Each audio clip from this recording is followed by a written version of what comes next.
y는 ax제곱 플러스 bx 플러스 1라는 2차 함수가 있는데 a는 0보다 크다고 가정할게요. 왜냐면 여러분들 2차 부등식 풀 때 맨 앞에를 음수로 놔두고 풀지 않잖아요.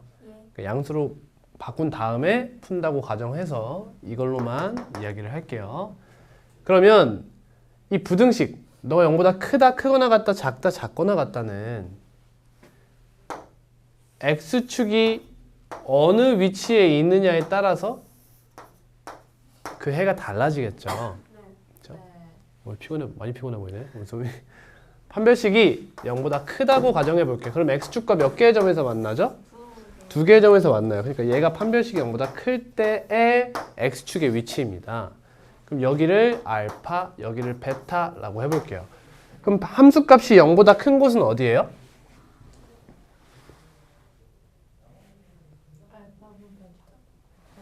알파보다 작거나 베타보다 크다예요.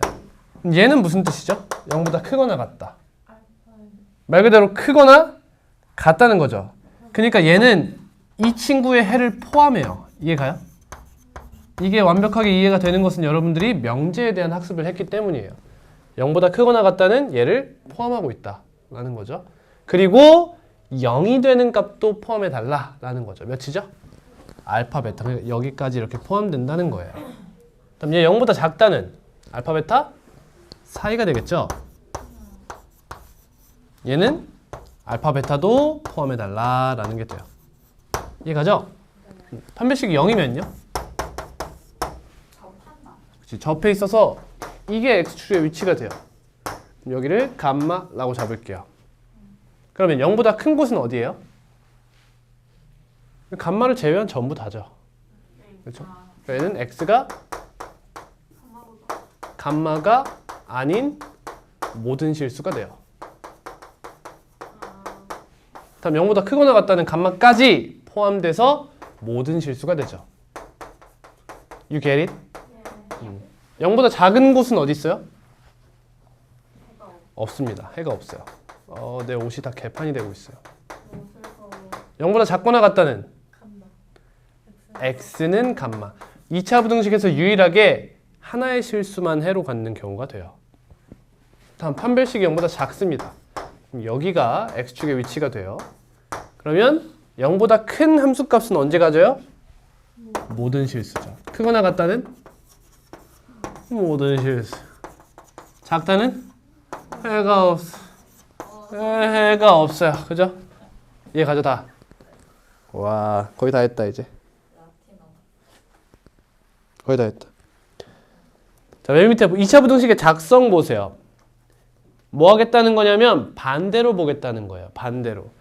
만약 2차 부등식이 해가 요렇게 나왔어요 라는 거야. 그러면 x-알파와 x-베타를 곱해서 앞에 최고차는 계수는 뭐예요? 양수라고 가정해 보자는 거야. 양수. 그럼 얘가 0보다 어때야 돼? 작다 형태가 되면 이런 해를 갖는다. 그러니까 해가 이렇게 나오면 이러한 2차 부등식을 유추할 수 있다라는 겁니다. 이해가 가셨죠? 어우 쉬워라. 너무 쉬워. 다음 2차 부등식이 항상 성립할 조건이에요. 2차 부등식이 항상 성립할 조건. ax제곱 플러스 bx 플러스 c가 0보다 크다. 이러한 2차 부등식이 항상 성립한다. 즉 해가 뭐야? 모든 실수가 나올 조건이 무엇이냐? 라는 거야. 그러면 그래프를 유추해 보라는 거지. 일단 어디로 볼록해야겠어? 아래로 볼록해야 돼. 위로 볼록하면 언젠간 x축을 건드려서 지나가서 0보다 작아지겠죠. 이러면 안 된다는 거야. 그러니까 a가 0보다 어때야 돼요? 커야 돼요. 그 상태 아래로 볼록인 상태에서 x축과 만나면 어떻게 되죠? 안 됩니다. 그죠? 얘는 판별식이 0보다 작아야 된다는 걸 알 수 있어요. 다음 ax제곱 플러스 bx 플러스 c가 이번에는 0보다 크거나 같다가 항상 성립하고 싶다는 거야. 여러분 다들 이해하고 있을 거라고 예상되지만 a는 0이면 안 되죠? 2차 부등식이니까. 그러니까 문제에서 부등식 얘가 항상 성립할 조건이라고 하면 어떻게 해야 돼? 최고차의 개수가 0이 되는 경우를 살펴줘야 되는 거야. 그렇지? 그럼 얘는 마찬가지로 0보다 큰데 이번엔 접하는 것까지는 괜찮아. 판별식이 0보다 작거나 같아야 돼 라는 거야. 다음, 너 0보다 작으려면 모든 함수값이 0보다 작으려면 어디로 볼록해야 돼? 위로 볼록해줘야 되지. 그러니까 a는 0보다 작아야 해. 그 다음 축이랑 만나. 어때? 안 돼. 이렇게 돼야 된다는 거고. 다음 0보다 작거나 같다는 마찬가지로 위로 볼록인데 접하는 것까지 허용할게 라는 거예요. 다음 2차 부등식이 항상 성립하지 않을 조건이에요. 목이 왜 이렇게 찢어질 것 같냐. 감사합니다. 걱정해 주셔서 감사합니다. 자, 얘가 항상 성립하지 않으려면 어떻게 해야 돼요?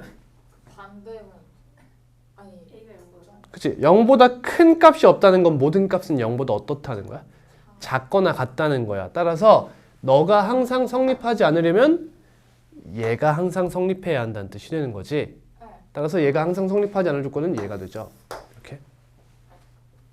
다음 0보다 크거나 같다가 항상 성립하지 않으려면 모든 값은 0보다 작아야 한다는 뜻이 되는 거고 0보다 작다가 성립하지 않으려면 모든 값은 0보다 크거나 같아야 하니까 너의 조건을 그대로 쓰면 되는 거고 0보다 작거나 같다가 항상 성립하지 않으려면 0보다 크다가 항상 성립해야 하니까 너가 그대로 이 조건이 된다라는 거야.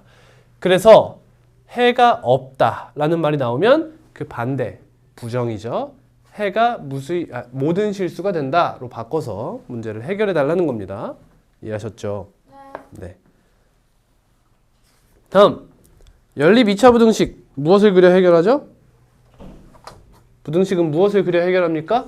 수직선을 그려 해결해요. 그거면 답니다. 저거는. 다음, 니들이 제일 싫어하는 거. 2차 방정식의 근해 분리예요. 뭐가 대박이야? 읽고 있었어? 소민이 배웠어? 자, ax 제곱 플러스 bx 플러스 c는 0에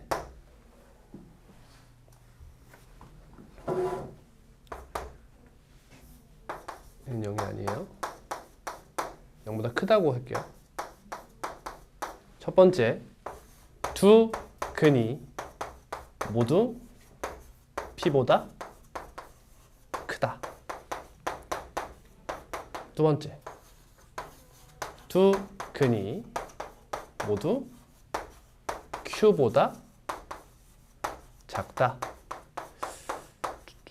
세 번째, 두 근 아무도 대답을 안 해주는 걸 보니 불길하네요.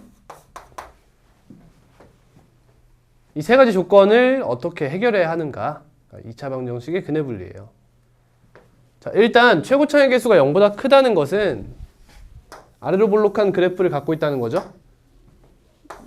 y는 너라는 2차 함수의 그래프가 이렇게 생겼다는 겁니다. 맞습니까? 근데 두 근이 모두 P보다 크다는 것은 두 근 모두 무슨 수라는 거예요? 실수라는 뜻이 돼요. 따라서 판별식은 0보다 무조건 크거나 같아야 되죠. 두 근이 같아도 되잖아요. 그죠? 판별식. 그래서 얘가 이렇게 있어야 돼요. 그럼 이 상황에 P가 어디 있었으면 좋겠어요? 너를 알파, 너를 베타라고 해봐요. P가 어디 있어야 돼요? 이 알파, 베타가 뭐야? 이 2차 방정식의 근한이야. 그러니까 P는 알파보다 왼쪽, 여기 있어 달라는 거죠. 그래야 두 근이 P보다 크다라는 말이 맞는 말이 되는 거예요. 따라하고 있나요? 네. 그러면 이걸 표현하는 방법이 뭐냐면 함수값입니다. 함수값. 얘를 뭐라고 해야 되냐면 fx 이렇게 잡으셔야 돼요. 그러면 P에서의 함수값 fp는 0보다 어때야 돼요? 커야 한다는 겁니다. 얘 함수값이 0보다 작으면 알파 베타 사이란 뜻이고 0보다 크면 알파 베타 바깥쪽에 있다는 뜻이 되죠. 바깥쪽이란 P가 여기 있을 수도 있지만 여기 있을 수도 있다는 거죠. 근데 만약 P가 여기 있으면 두근이 P보다 어떻다는 거예요? 작다는 거죠. 따라서 2번도 여기까지는 똑같다는 거예요. 여기까지는 조건이 같다는 거죠. 그럼 이제 이 P랑 Q라는 값이 왼쪽이냐 오른쪽이냐를 결정해 줘야 되지. 2차 함수의 좌우 모양을 위치를 담당해 주는 건 누구죠? 축이죠. 축. 그래서 축과 비교하는 거예요. 두근이 모두 P보다 크려면 P가 마이너스 2A분의 B보다 작아야 합니다. 근데 두근이 모두 Q보다 작으려면 어떻게 해요? 축이 더 작아야 되죠. 이해하니? 이 세 가지 조건을 만족하면 이 1, 2번을 풀 수 있다는 거예요. 이해가셨죠? 다음 3번입니다. 두근 사이에 R이 있다. 다 이해할 거라고 생각해요. 가운데 R이 있어야 된다는 거죠. 그럼 판별식이 0보다 커야 하죠.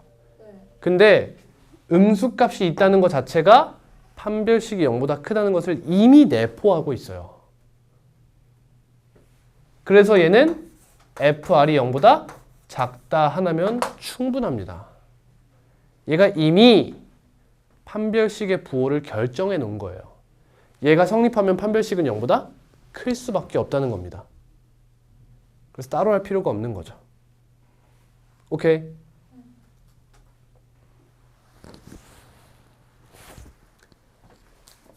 자, 근데요. 응용이니까 좀 더 가볼게요. 자, 지금 여러분 우리는 x의 범위를 제한하지 않았어요. 그지? 근데 x의 범위가 제한이 된다 만약에 그럼 근해 분리는 무쓸모가 됩니다. 근해 분리는 언제만 사용하는 거냐? x의 범위가 제한되어 있지 않을 때야.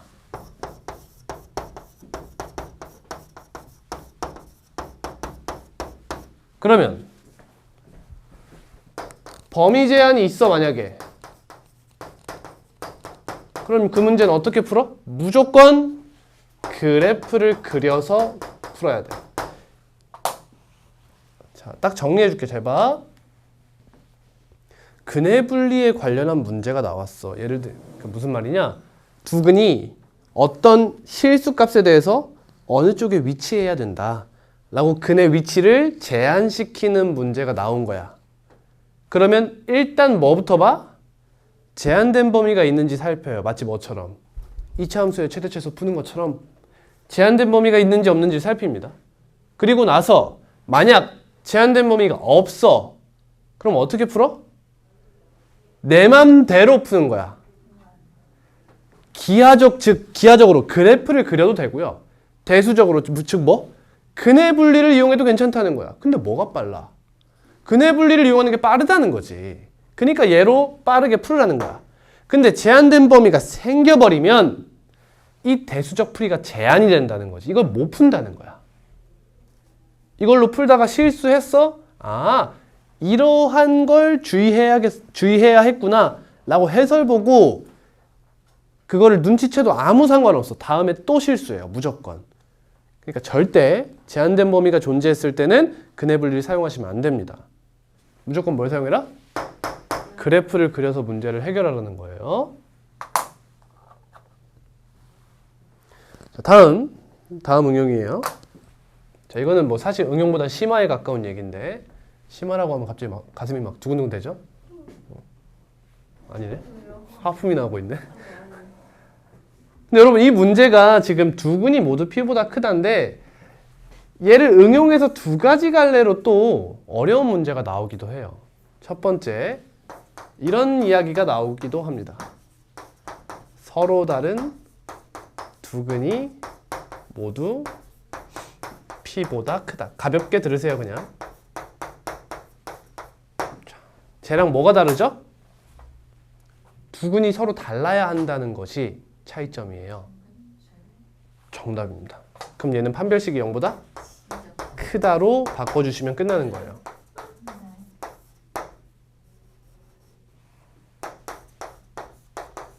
이해 갑니까? 이거 이해 가죠? 자, 다음이 어렵습니다. 잘 봐요.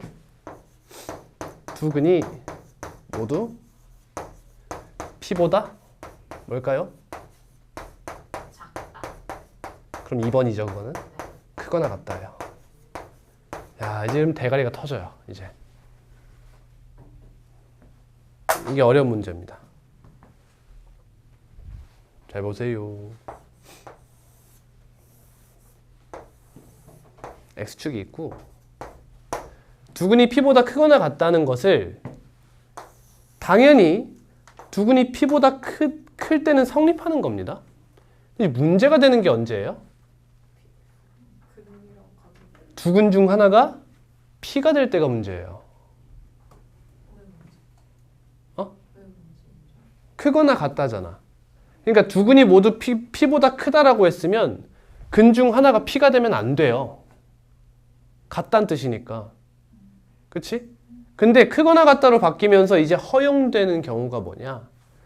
여기가 P인 경우가 허용된다는 거지. 맞니? 자, 잘 들어. 그럼 많은 학생들이 문제를 이렇게 풀어버린다는 거야. 어떻게 풀어버리냐면 판별식 0보다 어때야 돼요? 크거나 같아야 되고 FP가 0보다 어때야 돼요? 얘를 때려버린다는 거야. 이걸 때려버린다는 거야. 이러면 문제가 돼요. 잘 봐요. 정확한 거부터 써줄게요. 잘 봐.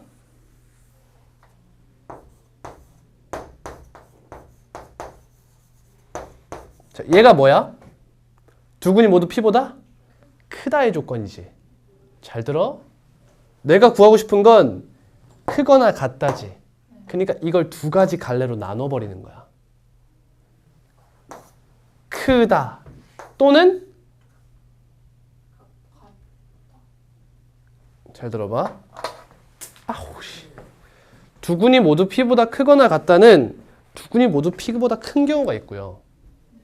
다음은 두 근 중 하나가 P이고 하나는 P보다 큰 경우가 있고요.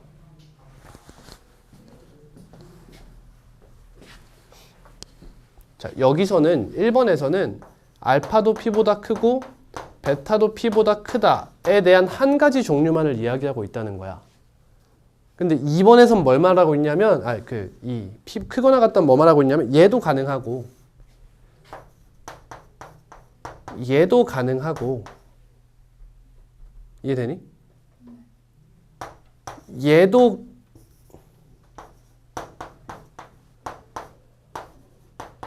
가능하고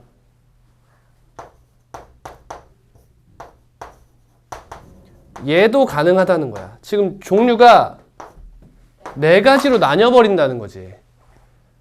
알파가 P보다 크거나 같거나 베타가 P보다 크거나 같거나 2 곱하기 2로 네 가지 경우가 나온다는 거야. 오케이. 근데 자, 일단 알파 베타 대소 비교가 가능하죠. 알파가 작다고 그냥 가정해 볼게요. 그러면 일단 한 가지는 제외돼요. 뭐? 알파가 P보다 큰데 죄송합니다. 베타가 P인 경우는 가능하지 않죠. 그러니까 세 가지 경우로 나뉘어요. 자, 첫 번째 경우는 아까 말했던 대로 알파 베타가 둘 다 P보다 큰 경우고요. 다음 경우는 알파가 P고 베타가 P보다 큰 거죠. 됐니? 다음 P에서 중근을 갖는 경우죠. 됐어? 됐니? 이 세 가지 경우인데 이 세 가지 경우를 여러분 여기다가 등호를 딱 때려버리면 어떻게 되냐고요.